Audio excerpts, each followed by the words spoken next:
আমরা শুধু আমাদের করমুল্লাপুর নিয়ে ব্যস্ত না, আমরা কিন্তু আমাদের চেয়ারম্যান বাড়ি লইয়া ওদিকে হাতলোড়া হাতলই বরিয়া এবং সকল ছাড়িয়ে আমরা আমাদের এই ভাইগুলা যারা আছে যেভাবে পরিশ্রম করতেছে, আমি এদের জন্য সবার কাছে দোয়া চাই। এবং প্রবাসীদেরকে আমি বলবো, তোমাদেরকে হাজারো সেলুট, তোমরাই মানবতার ফেরিওয়ালা।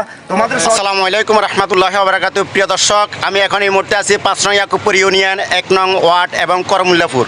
প্রিয় দর্শক, আপনারা দেখতেছেন করমুল্লাপুরের যে সংগঠনটা আছে, যেমন যুব সমাজের উদ্যোগে যে যারা আশ্রয়কেন্দ্রে আছে এবং গ্রামগঞ্জে যে অনেক অসহায় ভাই বা পানিয়ে ডুবি আছে, তাদের জন্য এই টিমটা আছে। তো আমি এখন তাদের সাথে কথা বলবো। আপনারা যে যেখান থেকে দেখেন আমার এই ভিডিওটি শেয়ার করুন এবং সবাই আমার সঙ্গে থাকুন। আসসালামু আলাইকুম। ভালো আছেন? যে আনোয়ার ভাই, কি অবস্থা আছেন?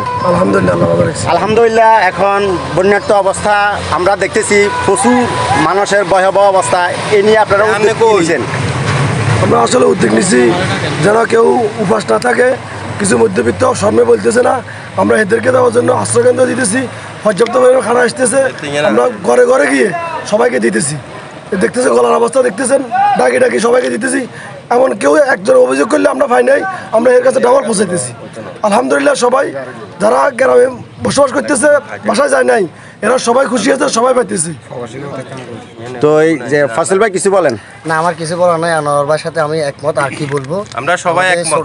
ছোট ভাইরা আছে, এটা কি বলবে আসলে, এদের উদ্যোগী নিয়ে আমাদের যুব সমাজ। একটা কথা আছে, ঠিক আছে, আপনি একটু আমাদের ওনার সাথে কথা বলেন। তো আস্তার ভাই কিছু বলেন? আসসালামু আলাইকুম। প্রিয় করমুল্লাপুরবাসী, আপনারা দেখতে পাচ্ছেন দেশে প্রবাসে যারা আছেন, সবাইকে আমার অগ্রিম শুভেচ্ছা। আজকে আমাদের পশ্চিম করমুল্লাপুর যুব সমাজের উদ্যোগে আমরা গত 23/8/2024 থেকে কার্যক্রম শুরু করেছি। ইনশাআল্লাহ এখনও পর্যন্ত আমরা প্রবাসী এবং দেশি বিভিন্ন ভাই সবার আর্থিক অনুদানে আমরা স্বেচ্ছাসেবক হিসেবে আপনাদের জন্য আপ্রাণ চেষ্টা করে যাচ্ছি এবং প্রত্যন্ত অঞ্চলেও ত্রাণ পৌঁছায় দিচ্ছি। এবং আমাদের পশ্চিম করমুল্লাপুরের প্রাথমিক বিদ্যালয়তে 100+ আশ্রয় প্রার্থী আছে, তাদেরকে আমরা প্রতিদিন এখান থেকে বিরিয়ানি পাকায় বিভিন্ন খাবার তৈরি করে ওইখানে পৌঁছায় দিচ্ছি এবং যারা ঘরে আটক আছে তাদেরকেও যাই পৌঁছায় দিচ্ছি। তার পরবর্তীতে আমাদের এই করমুল্লাপুর যুব সমাজের উদ্যোগে যারা আমাদেরকে সার্বিক সহযোগিতা করেছেন এবং যারা এখনও করবেন, তাদেরকে আমি ধন্যবাদ জানাই। আর আমাদের পেজে বিভিন্ন রকম বিকাশ নাম্বার দেওয়া আছে, এটাতে আপনারা আর্থিক অনুদানটা দান করবেন। তারপরে আমাদের একটা এখানে ট্রাক্টর আছে, ট্রাক্টরে যদি কোনো মুরব্বী মহিলা বা কোনো বৃদ্ধ লোক কেউ যদি আটক থাকে, শুধু করমুল্লাপুর না, বড়ইয়াও যদি কেউ আটক থাকেন, আশেপাশের গ্রামও যদি আটক থাকেন, তাদেরকে আপনারা উদ্ধার করার জন্য উদ্ধারকারী দল আছে, হটলাইন নাম্বার আছে, এই নাম্বারে যোগাযোগ করবেন, আমরা উদ্ধার করে দিব ইনশাআল্লাহ। আপনারা আমাদের সহযোগিতা করবেন। আপনাদের সহযোগিতা কামনা করে দেশে এবং প্রবাসে যারা আছেন সবাইকে ধন্যবাদ জানিয়ে আমি আমার বক্তব্য শেষ করছি। করমুল্লাপুর যুব সমাজ থেকে আপনাদেরকে সবাইকে ধন্যবাদ। জুয়েল ভাই একটু কিছু বললেন? আসসালামু আলাইকুম। সবার উদ্দেশ্যে একটা কথাই বলতে চাই, আমরা সবাই ভালো নেই, আমাদের বাংলাদেশটা ভালো নেই। আমরা আমাদের যুব সমাজের উদ্যোগে আমরা যে উদ্যোগটা নিয়েছি, আমাদের সিনিয়র বাইরা আছে, সিনিয়র মামারা আছে, আমরা সবাই সবার নেতৃত্বে দলবল নির্বিশেষে আমরা এই কাজের জন্য অংশগ্রহণ করেছি। আমরা আজকে 3 দিন ধরে মনে করেন যে আপনার বিরিয়ানি খিচুড়ির আয়োজন করতেছি এবং শুকনা খাবারগুলা আমরা ঘরে ঘরে গিয়ে পৌঁছাই দিতেছি।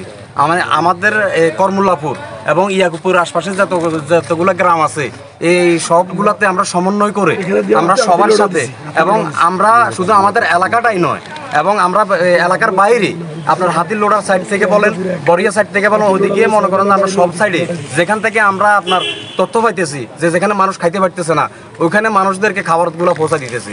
আমি বিশেষ করে ধন্যবাদ জানাই যে আমাদের প্রবাসী ভাইরা যারা ওখান থেকে অক্লান্ত পরিশ্রম করে যে অর্থগুলো আমাদের মাধ্যমে আপনার টাকাগুলো দিতেছে, এই টাকাগুলো আমরা সঠিকভাবে বন্টন করে আমরা সমন্বয়ের সাথে টাকাগুলো আমরা মানুষের কাছে পৌঁছে দিতেছি। আপনাদের সহযোগিতা আমাদের একান্তই কাম্য। আপনারা আমাদের সবসময় পাশে থাকবেন, আমাদের দোয়া করবেন, এটাই। ধন্যবাদ। খবর ভাই কিছু বলেন? বিসমিল্লাহির রহমানির রহিম। আসলে সবাই তো বলছে আমাদের এক হিসেবে দুর্ভিক্ষ চলতেছে, মানুষ জীবন নিয়ে অনেক টানাহেঁচড়া হচ্ছে। আমি শুধু একটি কথাই বলবো, আমরা শুধু আমাদের করমুল্লাপুর নিয়ে ব্যস্ত না, আমরা কিন্তু আমাদের চেয়ারম্যান বাড়ি লইয়া ওদিকে হাতলোড়া হাতলই বরিয়া এবং সকল ছাড়িয়ে আমরা আমাদের এই ভাইগুলা যারা আছে যেভাবে পরিশ্রম করতেছে, আমি এদের জন্য সবার কাছে দোয়া চাই এবং প্রবাসীদেরকে আমি বলবো তোমাদেরকে হাজারো সেলট, তোমরাই মানবতার ফেরিওয়ালা, তোমাদের সহযোগিতা না ফেলে আমরা কর্ম করতে পারবো। আমার জন্য দোয়া করবা, আমরা তোমাদের জন্য দোয়া করছি। হ্যাঁ, দেশের থেকে অনেকে দিচ্ছে, যারা সহযোগিতা করছে ওদেরকেও আমরা সারা জীবন ওদের জন্য দোয়া করে যাব এবং সব মা বোন শিশু বাচ্চা সবাই দোয়া করতেছে আল্লাহ যেন আমাদেরকে সবাইকে এইভাবে এক থাকার জন্য যে এলাকার ভিতরে যে আপনারা এই যে উপহার সামগ্রী বা খাওয়া দাওয়া দিতেছে, আপনারা কি পাইতেছেন? পাইছি ইনশাল্লাহ। হ্যাঁ, আলহামদুলিল্লাহ আলহামদুলিল্লাহ, আলহামদুলিল্লাহ। আপনারা পাইতেছেন? ইনশাল্লাহ। কি অবস্থা এই যে আপনাদের যে এলাকার ভিতরে কি ওনারা যে দিতেছে খাওয়া দাওয়া, এটা কি পাইতেছেন? হ্যাঁ, ঠিক আছে ভাই। পাইতেছেন না? আলহামদুলিল্লাহ। আলহামদুলিল্লাহ, এটার জন্য হেল্প করছে যে এটা শুকরিয়া আল্লাহর দরবারে। আসসালামু আলাইকুম ভাই, কি অবস্থা আছেন? আলহামদুলিল্লাহ। আপনারা যে কোন কোন জায়গা এখন এই যে ত্রাণ বিতরণ বা উপহার সামগ্রী বিতরণ বা খাওয়া বিতরণ? এক নম্বর ওয়ার্ড পুরা বিজ্ঞা। পুরা বিজ্ঞা আশ্রয়কেন্দ্র কয়টা আছে বা কতগুলো লোক আছে? আশ্রয়কেন্দ্র একটা আছে, বঙ্গবন্ধু আশ্রয়কেন্দ্র। বঙ্গবন্ধু আশ্রয়কেন্দ্র। হ্যাঁ, বঙ্গবন্ধু আশ্রয়। তো প্রিয় দর্শক, আপনারা দেখতেছেন যে অনেক আন্ডা মনে করেন ইন্দি দুই ভাই বাকি রয়েছে, এই দুই ভাইলা বসাত করলে যাইয়ে। আচ্ছা, ধন্যবাদ। আপনারা দেখতেছেন প্রিয় দর্শক, আশ্রয়কেন্দ্রে চলে যাচ্ছে এবং গ্রামগঞ্জে চলে যাচ্ছে এবং যে যেখান থেকে পারেন আমার এই ভিডিওটি শেয়ার করুন। আসলে স্বেচ্ছাসেবক ভাইরা প্রচুর কষ্ট করে যাচ্ছে, পরিশ্রম করে যাচ্ছে।